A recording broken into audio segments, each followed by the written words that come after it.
Mohon maaf yang sebesar-besarnya buat Teteh Astrid dan keluarga Uya Kuya.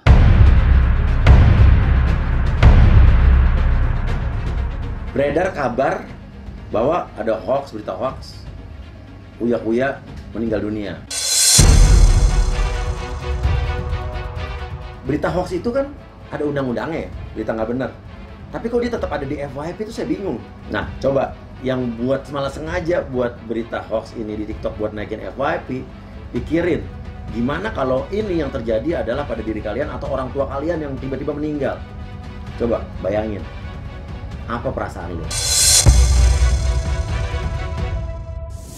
Assalamualaikum warahmatullahi wabarakatuh. Waalaikumsalam warahmatullahi wabarakatuh. Oke guys, jadi di sini kita udah 2 minggu lebih sembuh, udah hampir 3 minggu sembuh dari COVID. Ini lagi recovery, bisa dibilang recovery-nya juga masih berjalan karena masih dibilang masih ada apa ya, gejala-gejala pasca COVID dalam arti kata gini, masih berasa suka capek-capek gitu kan, masih suka Pusing kalau aku. kamu pusing ya, karena itu kata dokter adalah efek yang timbul dari orang-orang yang setelah sembuh dari COVID. Ada yang nggak bisa tidur gitu.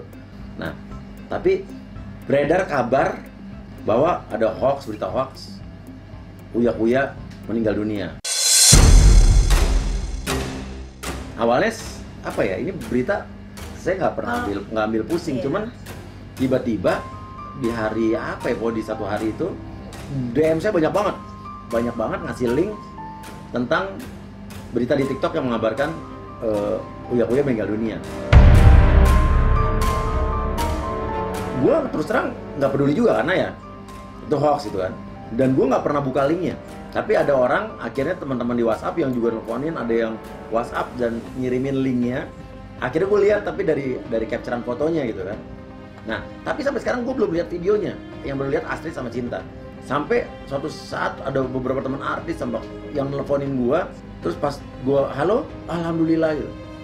Nah, disitulah gue mulai merasa terganggu gitu. Segini apa? Hebohnya viralnya gitu. Nah, tapi ada satu alasan kenapa beredarnya berita ini. Ini suatu hal yang besar yang akan saya ungkap. Tapi nanti ya, kita ngomong nanti belakangan. Ini masih banyak orang yang justru netizen, followers kita, subscriber kita yang bisa dibilang 99% justru berterima kasih atas apa yang saya katakan atau yang saya campaign di YouTube saya terakhir soal sakit saya. Banyak yang berterima kasih, jadi orang-orang yang berpikir pintar ya, orang-orang yang berpikir cerdas, orang-orang yang punya wawasan. Orang jadi efeknya lebih berhati-hati, jadi orang lagi lebih tertib sama 3M atau 5M. Pakai masker, orang lebih hati-hati lagi, orang lebih menjaga kesehatan. Tapi ada juga komentar-komentar yang gini, ada komentar terbodoh, yang paling bodoh dari komentar terbodoh yang pernah gue ini, ada orang bilang, Uya Kuya dibayar berapa nih sama pemerintah untuk nakut-nakutin masyarakat. Waduh, sorry, duit gue udah banyak bos, sorry gue bukan sombong. Dibayar sama pemerintah, ngapain gitu loh? Enggak, sama sekali. Gila, itu komentar yang paling bodoh banget, katanya buat nakut-nakut masyarakat. Berarti ini adalah golongan manusia-manusia bodoh yang masih menganggap COVID ini adalah rekayasa, menganggap COVID ini adalah tidak ada. Nah, ini yang kita khawatirkan, kenapa COVID ini makin berkembang, karena adanya orang-orang seperti ini gitu loh. Jadi kalian asal tahu, COVID itu apa ya, setelah kita dampaknya ke kita tuh kayak buat keluarga kita tuh jadi beban. Iya. Ya kan? Nggak hanya beban moral aja, tapi beban keuangan. Aduh, mahal banget. Karena yang kena COVID itu di rumah kita tuh bukan hanya keluarga kita, tapi asisten kita. Itu memang benar-benar. Jadi karena sekarang gini, waktu kemarin itu asal kalian tadi kita buka-bukan aja ya, sebagai pembelajaran aja, sebagai pengetahuan aja. Bukan mau sosokan ini nyebutin harga, bukan ya, bukan. Waktu terdeteksi kita positif COVID aja, kita ke rumah sakit itu harus cek darah, cek paru-paru, ronsen. Itu tuh sudah gitu dikasih obat antivirus, itu habis 7 juta guys. itu belum masuk rumah sakit ya? Belum masuk rumah sakit, masih berobat jalan. Waktu itu kita mau isoman, itu 7 juta. Satu orang tuh. Satu orang. di aku kenanya 6 juta sekian karena Mas Uya ada obat hati apalah segala macam. Karena kan ketika dicek darah udah kelihatan nih apa aja yang turun gitu kan, keadaannya, hatinya apa, ginjalnya apa. Pokoknya Mas Uya kena 7 juta, aku kena 6 juta. Itu belum masuk rumah sakit, guys. Ya. Habis itu kita masuk rumah sakit, Mas Uya. Kita baru panggil dokter. Panggil dokter dulu, panggil dokter. Infus di rumah. Ke rumah. Itu kena sekali datang 5 juta. Ya. Nah, terus belum ya. Nino berobat jalan juga sekitar segitu. Iya, terus kita habis itu check up lagi setelah keluar dari rumah sakit. Bertiga 15 juta.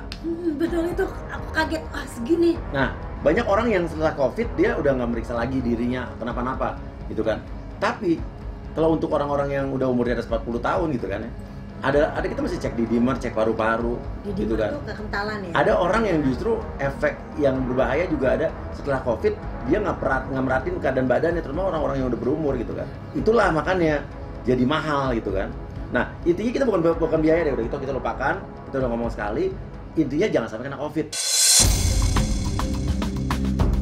Nah, beban psikologisnya ada lagi gitu kan ya. Setelah sembuh justru ada efek-efek yang masih timbul, justru baru timbul di badan saya gitu. Kayak jadi agak suka sesak kalau capek, padahal tadinya enggak gitu kan. Termasuk itu beban psikolognya. Berita hoax itu. Nah, tiba-tiba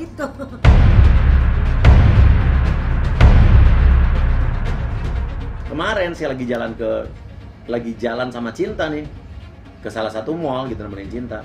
Hari itu semua orang ngeliatin saya. Sampai ada yang kaget bengong. Sampai ada yang motoin dari jauh. Kenapa? Ternyata itulah mulai berkembangnya berita hoax itu. Jadi orang-orang udah dengar bahwa berita Uya meninggal. Nah, tiba-tiba ngeliat gua kayak ngeliat hantu di tengah mall gitu kan. Nah, tapi masalahnya efeknya adalah kasihan apa coba? Keluarga-keluarga kita. Untung nyokap gua udah gua kasih tau duluan bahwa ada berita hoax ini, tapi mertua gua nggak tahu apa-apa, tiba-tiba ditelepon sama temennya. Kan kaget, kejadian kayak gini, kaget nyokap gue tuh yang pagi-pagi buta tiba-tiba nelpon, ini gimana, ini benar nggak kabarnya gini-gini. Astagfirullahaladzim, aku bilang, baru kemarin ngobrol, ya nggak tahu kan mama ditelepon temennya mama, mereka pada panik, pada kaget langsung nelpon mama juga jadi kepikiran. Nah itu dan teman-teman artis juga pada nelponin, pada panik, pada nanyain, pada apa, dan nggak tahu Instagram gue sampai hari ini juga naik berapa ribu kali lipat orang visitor ke tempat gue. Tapi ini efek positifnya ada sih, followers gue nambah banyak. Ini awal muasalnya kenapa berita ini beredar gitu kan. Ternyata ada juga dari salah satu media online yang mengeluarkan berita dengan judul yang absurd. Ini pelajaran juga nih, judul-judul yang menyesatkan. Akhirnya membuat adanya, saya nggak tahu nih, yang buat viral ini di TikTok, karena kan ada beberapa account. Ada yang udah minta maaf, ada yang udah ngapus. Ada yang minta maaf di komen tapi nggak ngapus, hati-hati itu ya. Dan untuk yang udah bikin pernyataan, dia udah ngapus video yang berita hoax itu, saya maafkan. Ini nih ada nih. Assalamualaikum warahmatullahi wabarakatuh. Mohon maaf yang sebesar-besarnya buat Teteh Astrid dan keluarga Uya. Saya benar-benar tidak tahu sebenarnya terjadi, dan saya lihat pertama kali di media sosial @Putri Septiana mengunggah bahwa di captionnya innalillah, dan saya pikir Mas Uya sudah tiada, dan saya merasa menyesal sekali, merasa kecewa sekali dengan konten ini. Saya tidak tahu kalau ini memang berita hoax, tapi saya juga korban berita hoax juga. Mungkin saya yang kurang paham apa maksud innalillah. Nah, coba yang buat malah sengaja buat berita hoax ini di TikTok buat naikin FYP, pikirin gimana kalau ini yang terjadi adalah pada diri kalian atau orang tua kalian yang tiba-tiba meninggal. Coba bayangin, apa perasaan lo? Ini bukan nyumpain ya. Satu hal lagi, ini saya nggak tahu nih, di sini TikTok kelewatan, kelupaan apa gimana gitu ya. Berita hoax itu kan ada undang-undangnya ya, berita nggak benar. Tapi kok dia tetap ada di FYP, itu saya bingung. Harusnya kalau saya yang punya TikTok, itu FYP udah saya turunin, udah saya hilangin. Terus kalau saya jadi TikTok nih, yang punya TikTok nih, itu akun-akun yang buat berita hoax itu, akunnya saya ban, lenyap, hilang selama-lamanya. Kalau Instagram kan, Instagram, YouTube itu kan tegas ya. Kalau ada yang hoax gitu, ada yang Oh, langsung menyebar berita mereka. langsung hilang. Kita tunggu nih, TikTok bagaimana nih? Sama nggak tegasnya dengan Instagram dengan YouTube? Saya yakin TikTok juga sama tegasnya. Saya tunggu akun-akun itu hilang, di ban selamanya. Jadi guys, orang yang kena penyakit ini itu bebannya sangat banyak, beban keuangan, beban psikologis, beban moral, belum lagi dikucilkan dari masyarakat. Betul. Jadi jangan tambah lagi beban mereka dengan berita-berita hoax, ya kan? Dan apalagi berita-berita hoax itu membuat mereka jadi tambah apa ya, beban gitu loh. Down takutnya. Cuman ini yang nggak bikin beban. Anget. Emang. Nyaman di tenggorokan. Jadi emang jahe-jahe ini enak dan juga nyaman. Dan cuman ini bentuk jahe yang praktis. Praktis sih. Dan guys, lebih baik mencegah daripada mengobati. Karena kalau sakit mahal. Karena cuman jahe-jahe yang murah tapi ngaruh banget pas lagi sakit. Betul. Jangan sampai sakit guys. Iya guys, please.